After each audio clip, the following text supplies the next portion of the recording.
بسم الله والصلاة والسلام على حبيب الله محمد وعلى آله وصحبه أجمعين. كسر هذا بلا أكاديمي ويدين سو قد بنيساء تابر مدو كوبان سعون دونا أو كسابسان حيالدها أما حرفدها مارين وقتك. Section 1 قيبت كواد Introduction to Time Management.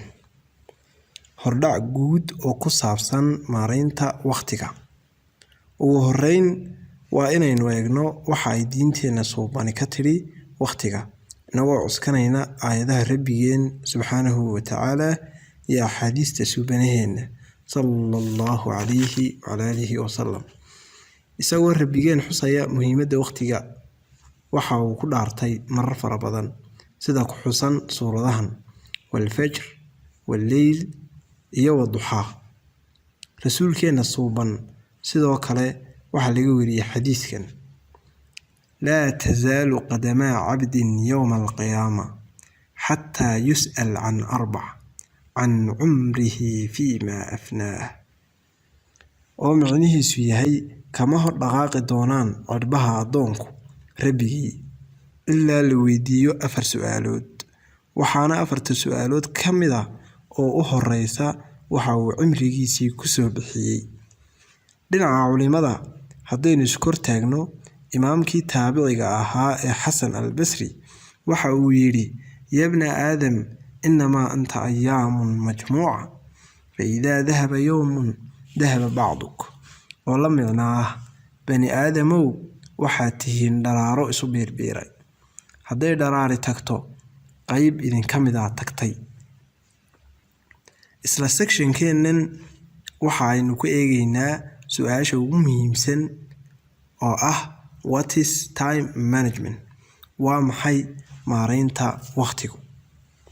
Time management is the process of planning and controlling how much time to spend on specific activities.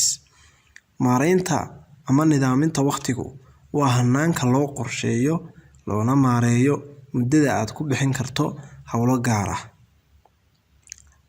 sidoo kale waxa lagu qeexaa having a system for helping you meet your goals.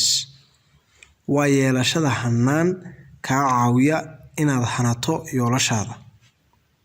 Knowing yourself, know your habits, goals and times during the day when you are most productive.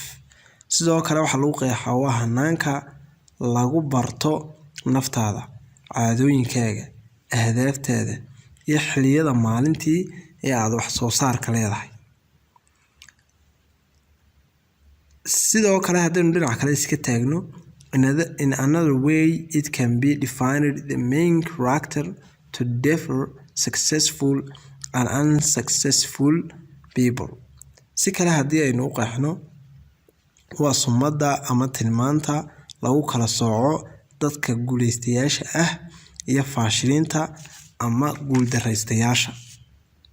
haddaba sida halka ka muuqata sawirka sumadaha guuleystayaasha waxa kamid ah manage their time, inay yihiin dad maareeya waqtigooda.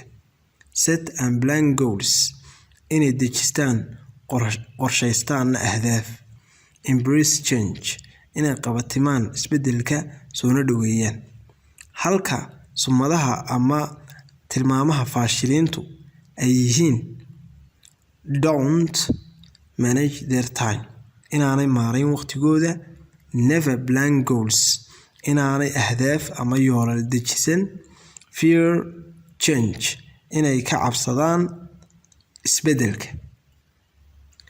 haddaba si aad u ogaato qolada aad raacsan tahay kafad iyo miisaan isla saar labadan qolo ee aynu sheegnay adigoo iska baadi doonaya inaad leedahay sumadaha labada kooxood mid kasta. intaas ayaanu kusoo koobaynaa sectionkeennii u horeeyay. wassalaamu calaykum waraxmatullaahi wabarakaatuh.